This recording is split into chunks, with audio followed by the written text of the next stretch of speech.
चलिए अब हम एक्सरसाइज 2.1 स्टार्ट करते हैं। उसके पहले जो जानकारी हमें चाहिए वो ये कि कौन से ट्रिग्नोमेट्रिक रेशियोज का प्रिंसिपल क्वाड्रेंट कौन सा है, ये हमें पता होना चाहिए। साइन कोसेक टैन का फर्स्ट एंड फोर्थ है, कॉस सेक और कॉट का, इन तीनों का प्रिंसिपल क्वाड्रेंट जो है वो होता है फर्स्ट और सेकंड, जबकि इन तीनों का होता है फर्स्ट एंड फोर्थ। इसके अलावा ये बेसिक जो अपने पास में वैल्यूज है ये तो पता होनी ही चाहिए हमें। अब हम जरा देखें, साइन में साइन इनवर्स ऑफ -1/2, साइन की वैल्यू है निगेटिव।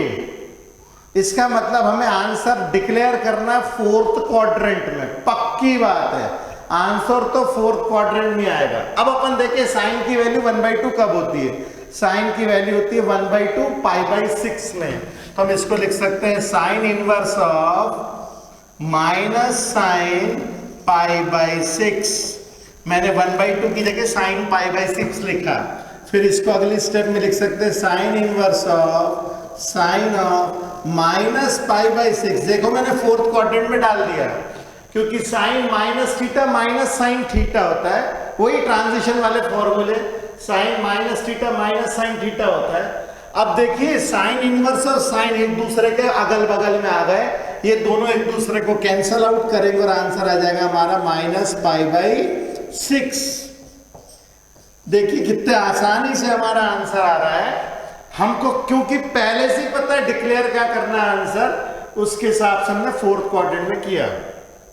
अब cos का आ रहा है √3/2, पॉजिटिव वैल्यू है, मतलब फर्स्ट क्वाड्रेंट में डिक्लेयर करेंगे cos inverse of cos √3/2। cos कब होता है भाई? π/6 के ऊपर, तो ये हमने ले लिया π/6 और आंसर आ जाएगा π/6।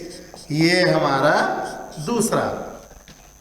cos inverse of cosec inverse of 2, तो कोसेक के लिए हम देखेंगे साइन की वैल्यू, तो साइन की वैल्यू 1/2 कब होती है भाई? π/6 के ऊपर, तो इसको हम लिख सकते हैं cosec inverse of cosec π/6। Positive value का आंसर तो फर्स्ट क्वाड्रेंट में ही डिक्लेयर करना है, पक्की बात है। तो इसका आंसर आ जाएगा कोसेक इनवर्स और कोसेक एक दूसरे को खा जाएंगे, ठीक है, नलीफाई कर देंगे और आंसर आ जाएगा π/6। अब tan इनवर्स ऑफ -√3, tan का निगेटिव आंसर हम किस में डिक्लेयर करेंगे? फोर्थ क्वाड्रेंट में, तो इसको लिखते हैं tan इनवर्स ऑफ -tan π/3। √3 π/3 पे वैल्यू होती है। अब अभी ये एंगल फर्स्ट क्वाड्रेंट में मुझे फोर्थ में लेके जाना है। tan इनवर्स ऑफ tan -π/3, ये देखो फोर्थ क्वाड्रेंट में गया, आंसर आ जाएगा -π/3। उसी तरीके से cos का आंसर आ रहा है निगेटिव, मतलब इसका आंसर डिक्लेयर करना हमें किसमें? सेकंड क्वाड्रेंट में, तो मैं इसको लिखूंगा cos inverse of minus cos की वैल्यू 1/2 कब होती है भाई? ये होती है π/3 के ऊपर, मगर अभी ये फर्स्ट क्वाड्रेंट में, मुझे तो सेकंड क्वाड्रेंट में आंसर डिक्लेयर करना है, और इन दोनों को मैं भी नलीफाई भी नहीं कर सकता क्योंकि बीच में माइनस का साइन है। तो इसको हम लिखेंगे cos इनवर्स ऑफ cos π-π/3, क्योंकि हमें मालूम है cos π-θ जो होता है वो माइनस cos थीटा होता है, cos π-θ माइनस cos थीटा होता है, उसी एप्लीकेशन के हिसाब से हमने लगाया है। तो ये हो जाएगा cos इनवर्स ऑफ cos 2π/3 और आंसर आ जाएगा 2π/3। tan इनवर्स ऑफ -1, tan है माइनस में है, फोर्थ क्वाड्रेंट में जाएगा, तो इसको लिखेंगे tan इनवर्स ऑफ -tan π/4 और tan इनवर्स ऑफ tan -π/4, ये चला गया फोर्थ क्वाड्रेंट में, आंसर आ जाएगा -π/4। उसी तरीके से sec 2/√3, तो sec होता है cos का रेसिप्रोकल, cos √3/2 कब होता है भाई? cos √3/2 π/6 पे होता है, तो sec इनवर्स ऑफ sec π/6, तो इसका आंसर आ जाएगा π/6। cot इनवर्स ऑफ √3, तो tan 1/√3 कब होता है? π/6 पे, तो इसको लिखेंगे cot इनवर्स ऑफ π/6, तो आंसर आ जाएगा π/6। तो देखिए ट्रांजिशन फॉर्मूले भी चाहिए कहीं कहीं पे, जैसे यहां पे लगा, जैसे यहां पे लगा, sine minus theta minus sine theta होता है।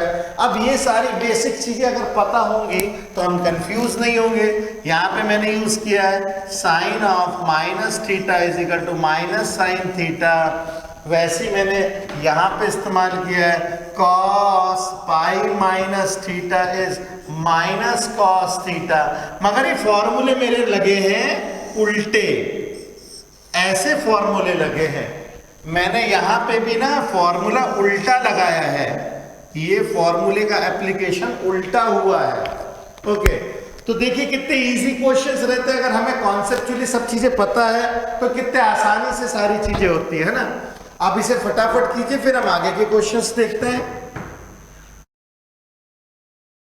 चलिए आगे के क्वेश्चंस देखें। cos इनवर्स ऑफ -1/√2, अब ये जो जाएगा सेकंड क्वाड्रेंट में जाएगा, क्योंकि cos हमें मालूम है नेगेटिव वैल्यूज सेकंड क्वाड्रेंट में ले जानी होती है, तो इसको लेंगे cos इनवर्स ऑफ -cos π/4, इसको लिखेंगे cos inverse of cos π -π/4, that is equal to cos inverse of cos 3π/4, और आंसर आ जाएगा हमारे पास में 3π/4।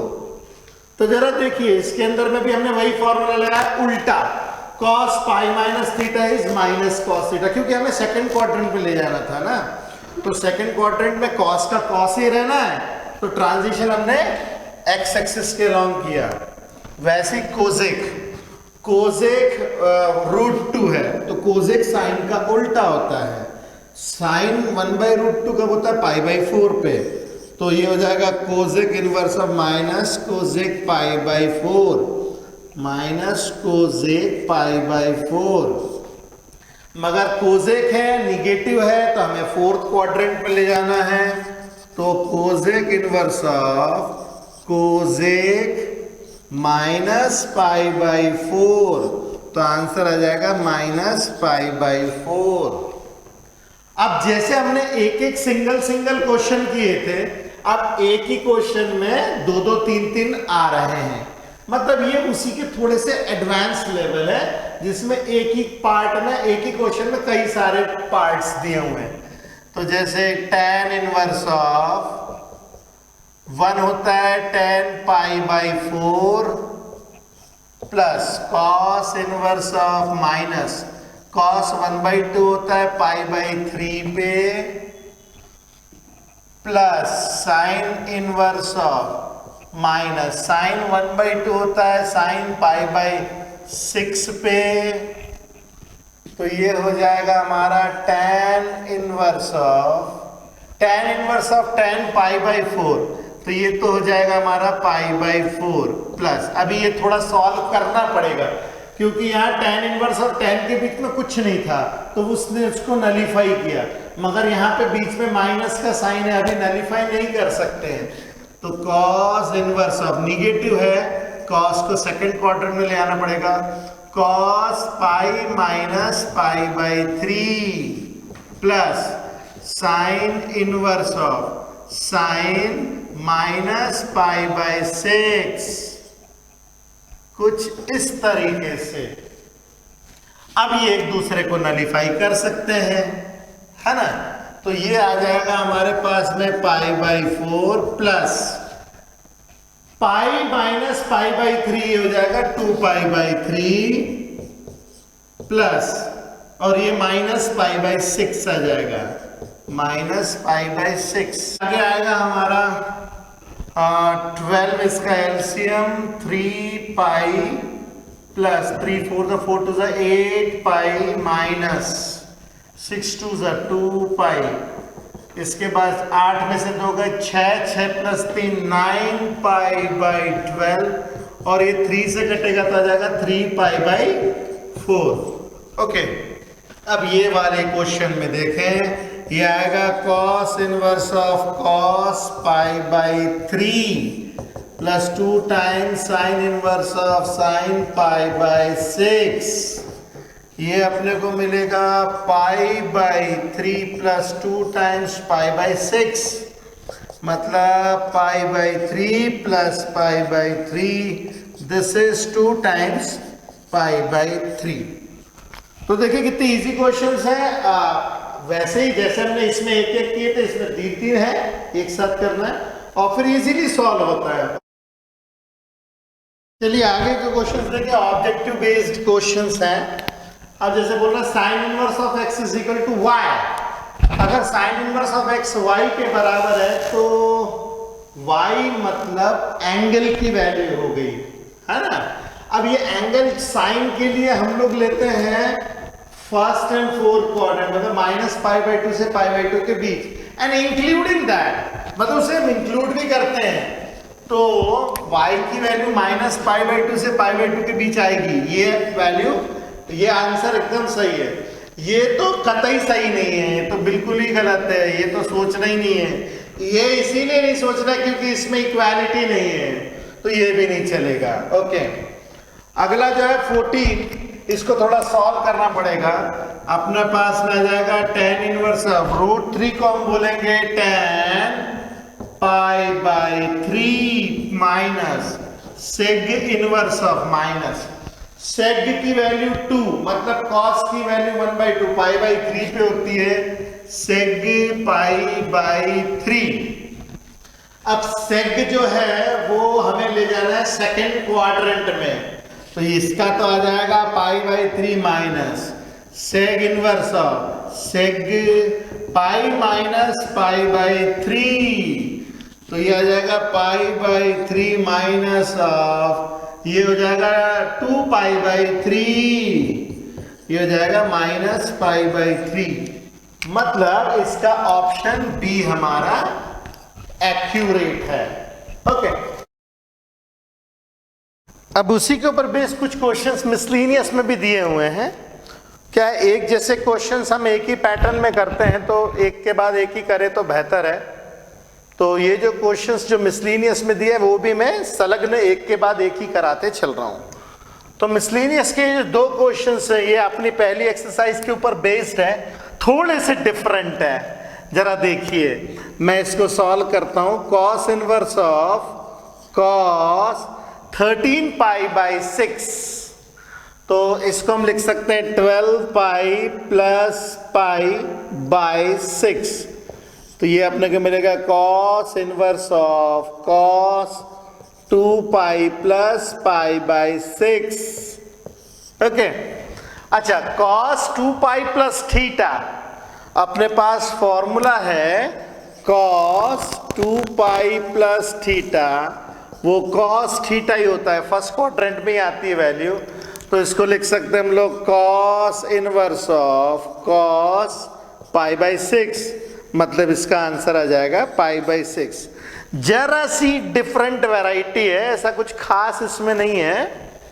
सिमिलरली हम इसमें लेके चलते हैं tan इनवर्स ऑफ tan, इसको लेते हैं एंगल को 6 पाई प्लस पाई बाई 6, तो ये आ जाएगा tan inverse of tan pi plus pi by 6।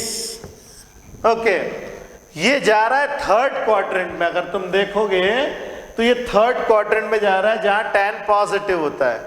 तो अगर ये थर्ड क्वाड्रेंट में जा रहा है तो थर्ड क्वाड्रेंट से जहां, क्योंकि थर्ड क्वाड्रेंट में आप आंसर डिक्लेयर ही नहीं कर सकते हो, तो थर्ड क्वाड्रेंट से फर्स्ट क्वाड्रेंट में हमें जाना पड़ेगा। तो tan पाई प्लस थीटा जो होता है, tan pi plus theta is equal to tan theta होता है। तो जरा देखिए, ये मिलेगा अपने को tan inverse of tan pi by 6, मतलब आंसर आ जाएगा पाई बाई 6। ओके, तो देखिए ये भी इजी क्वेश्चंस थे। इस